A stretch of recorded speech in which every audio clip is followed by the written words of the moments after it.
Hello everyone, if you're trying to play Fortnite and your game is stuck on the connecting screen, then you have come to the right place because in this video I'm going to show you how easy it is to fix this connecting screen bug on Fortnite easily. So first off, you're going to open up your start menu, you're going to open run then, and then you're going to open up app data here, and then you're going to go into local. You're going to find the folder called Fortnite game here. So just press on any folder, press F on your keyboard, and then you'll see this Fortnite game. You're going to go into saved, go into config, go into Windows client, and here just delete this game user settings.ini file. This file stores your game's settings, so your graphics settings, your keybinds and all of that. Don't worry, this file will be regenerated every time you relaunch the game, so just go ahead and delete it.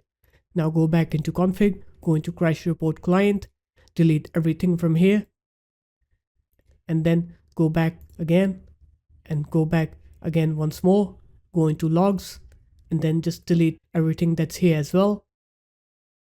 And now you can go ahead and play Fortnite on your computer and you will not get that connecting screen bug anymore. So there it is guys, that's how easy it was. If you guys found this video helpful, make sure to leave a like, comment and subscribe to the channel, and I'll see you in my next video. Peace.